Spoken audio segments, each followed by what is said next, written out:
एक दिन एक बहुत बड़े कंजूस सेठ के घर में एक मेहमान आया। तभी कंजूस सेठ ने अपने बेटे से कहा कि बेटा, मेहमान के लिए आधा किलो बेहतरीन मिठाई ले आओ। बेटा बाहर गया और कई घंटे के बाद वापस घर आया। तब कंजूस सेठ ने पूछा, बेटा मिठाई कहां है? बेटे ने कहना शुरू किया, अरे पिताजी, पहले मैं मिठाई की दुकान पर गया और हलवाई से बोला कि सबसे अच्छी मिठाई दे दो। तब हलवाई ने कहा, बेटा मैं तुम्हें ऐसी मिठाई दूंगा जो बिल्कुल मक्खन जैसी होगी। फिर मैंने सोचा क्यों ना मक्खन ही ले लूं। तभी मैं मक्खन लेने दुकान गया और दुकानदार से कहा, सबसे बढ़िया मक्खन दे दो। तब दुकान वाले ने कहा कि ऐसा मक्खन दूंगा जो बिल्कुल शहद जैसा होगा। फिर मैंने सोचा क्यों ना शहद ही ले लूं। तब मैं शहद वाले के पास गया और उससे कहा कि सबसे अच्छा शहद दे दो। शहद वाले ने कहा, ऐसा शहद दूंगा जो बिल्कुल पानी जैसा साफ होगा। तो पिताजी, फिर मैंने सोचा कि पानी तो हमारे घर पर ही है और मैं खाली हाथ घर चला आया। कंजूस सेठ बहुत खुश हुआ और अपने बेटे को खूब शाबाशी दी। लेकिन तभी कंजूस सेठ के मन में एक ख्याल आया और उसने अपने बेटे से पूछा, बेटा तू इतनी दूर घूम कर आया, तेरी चप्पल तो घिस गई होगी।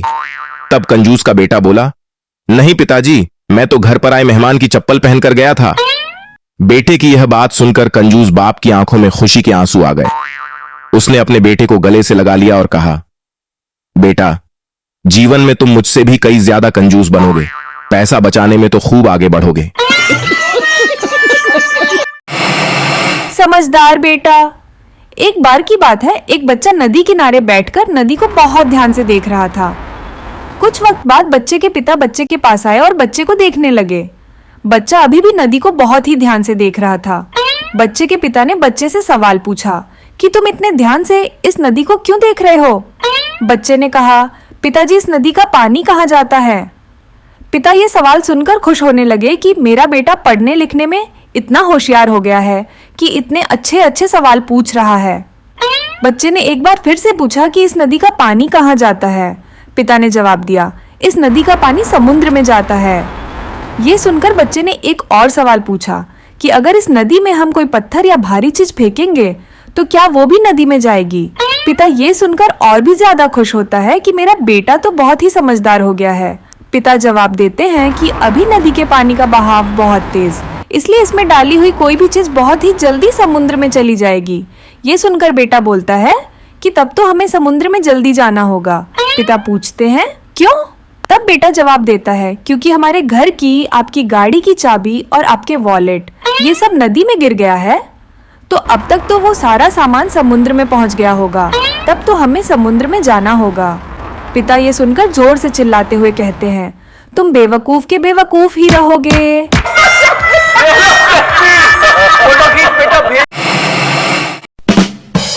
एक बड़ा व्यापारी था जो अपनी अमीरी का बहुत दिखावा करते थे।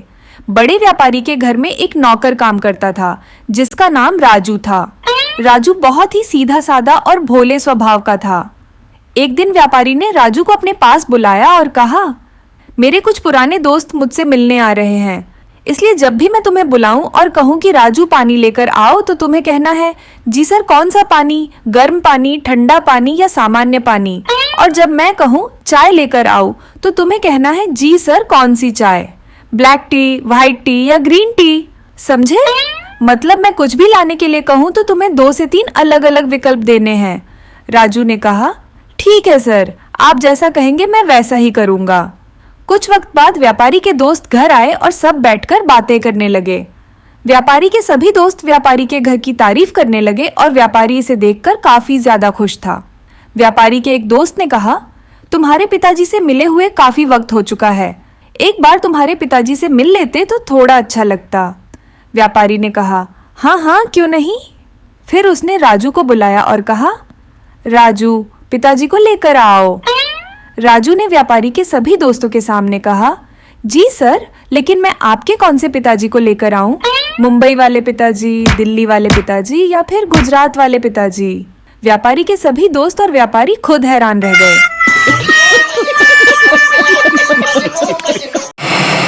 राहुल ने एक खूबसूरत लड़की अंजलि से शादी की थी।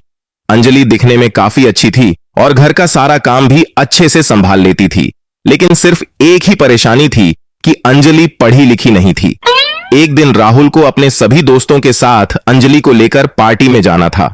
राहुल ने अंजलि को पहले से ही बता दिया था कि कल हमें मेरे दोस्तों के साथ पार्टी में जाना है, इसलिए कल तुम अच्छे से तैयार हो जाना, क्योंकि वहां पर बड़े बड़े लोग इकट्ठा होंगे। राहुल ने साथ में यह भी कहा कि वहां पर सब लोग ज्यादातर अंग्रेजी में ही बात करेंगे। वो लोग तुमसे पूछेंगे कि तुम्हारे साथ कौन है और तुम कौन हो। तुम्हें उन लोगों को ऐसे जवाब देना है कि ये मेरे हस्बैंड और मैं इनकी वाइफ हूं। बेचारा राहुल अंजलि से पूरी रात रटवाता रहा। तभी अंजलि ने कहा कि मैं बोल दूंगी, अब आप आराम से सो जाओ।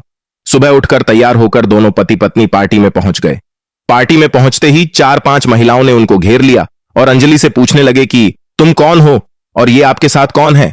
अंजलि ने कहा, जी ये मेरे हैंड पंप हैं और मैं इनकी पाइप हूं।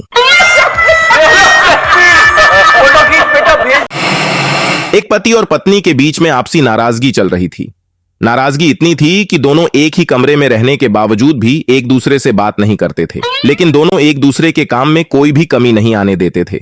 जैसे कि सुबह पति उठता तो पत्नी चाय टेबल पर रख देती और जब पति को ऑफिस जाने का समय होता तब पत्नी लंच बॉक्स तैयार करके देती और टेबल पर रख देती।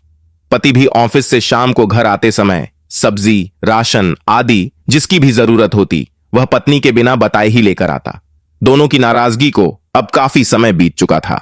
एक दिन पति को काम से ऑफिस में 10 बजे के बजाय 8 बजे जाना था, पर पति को देर तक सोने की आदत थी और अलार्म से भी वह नहीं उठ पाता था। पति के दिमाग में एक विचार आया। उसने अपनी पत्नी के नाम एक पर्ची लिखी जिसमें लिखा था, देखो मुझे सुबह ऑफिस जल्दी जाना है, इसलिए मुझे 6 बजे जगा देना। इस तरह पर्ची लिखकर वह पत्नी के बेड पर रखकर बेफिक्र होकर आराम से सो गया। पत्नी ने पर्ची खोलकर पढ़ी और फिर कुछ सोचने के बाद वह भी आराम से सो गई। सुबह जब पति की नींद खुली तब वह उठकर घड़ी के सामने देखता है, तब घड़ी में 8 बज रहे थे। फिर पति का ध्यान पास में पड़ी हुई एक पर्ची पर गया। पति वह पर्ची खोलता है तो उसमें लिखा हुआ था कि उठ जाओ, सुबह के 6 बज गए हैं। एक दिन एक राजा ने एक भिखारी को महल के दरवाजे के सामने अपनी पीठ खुजलाते हुए देखा। उसने अपने सिपाहियों से भिखारी को पकड़कर राज दरबार में ले आने को कहा। सिपाही तुरंत गए और भिखारी को पकड़कर ले आए। राजा ने उससे पूछा, तुम महल के दरवाजे के सामने अपनी पीठ क्यों खुजला रहे थे? भिखारी ने जवाब दिया, महाराज मेरी पीठ में खुजली हो रही थी, इसलिए मैं महल के दरवाजे के सामने पीठ खुजला रहा था। यह सुनकर राजा ने अपने सिपाहियों को आदेश दिया कि इस भिखारी को 20 स्वर्ण मुद्राएं दी जाएं। जल्दी ही यह खबर पूरे राज्य में आग की तरह फैल गई। कुछ समय बाद राजा ने 2 अन्य भिखारियों को महल के सामने अपनी पीठ रगड़ते देखा। उन्हें भी बुलवाकर राजा ने उनसे पीठ खुजाने का कारण पूछा। उन्होंने भी जवाब दिया कि उनकी पीठ में खुजली हो रही थी। यह सुनकर राजा ने अपने सिपाहियों से कहा, इन भिखारियों की पीठ की खुजली ठीक करने के लिए उनकी पीठ पर 20-20 कोड़े लगाओ। यह सुनकर दोनों तुरंत बोले, लेकिन महाराज आपने तो एक अन्य भिखारी को 20 स्वर्ण मुद्राएं दी थीं। राजा ने जवाब दिया, उसने सच कहा था, लेकिन तुम दोनों झूठ बोल रहे हो। अगर चाहते तो तुम दोनों एक दूसरे की पीठ खुजला सकते थे। तुम दोनों यहां सिर्फ लालच के कारण ही आए हो। दोनों भिखारी अपनी करनी पर शर्मिंदा थे।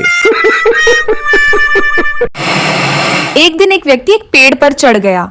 थोड़ी देर बाद उसे महसूस हुआ कि नीचे उतरना उतना आसान नहीं है। उसने नीचे उतरने की कई कोशिशें की, लेकिन वह सफल नहीं हो पाया। अब उसके पास केवल एक ही विकल्प बचा था कि वह पेड़ से कूद जाए, लेकिन पेड़ बहुत ऊंचा था और उसे लगा कि कूदने पर चोट लग सकती है। कोई चारा न देखकर उसने आसपास के गुजर रहे लोगों से मदद मांगी, लेकिन किसी को कोई समाधान नहीं सूझा। वहां लोगों की भीड़ इकट्ठा हो गई। तभी भीड़ में से संता सिंह निकलकर बाहर आए और बोले, घबराओ मत, मैं कुछ करता हूँ। संता ने एक रस्सी उस व्यक्ति की तरफ फेंकी और कहा, इस रस्सी को अपनी कमर में कसकर बांध लो। नीचे खड़े लोगों ने कहा, भला यह कौन सा तरीका हुआ?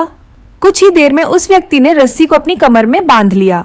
संता ने रस्सी के दूसरे सिरे को पकड़कर खींचा। ऐसा करते ही वह व्यक्ति पेड़ से धड़ाम से नीचे गिरा और उसे बहुत चोटें आईं। लोग संता पर भड़क उठे और बोले, बेवकूफ आदमी, ये क्या किया तूने? संता ने भोलेपन से कहा, मैंने पहले भी एक व्यक्ति की इसी तरीके से जान बचाई है। मैंने इस तरीके को पहले भी आजमाया है, लेकिन मुझे याद नहीं आ रहा है कि मैंने उसे कुएं से बचाया था या पेड़ से।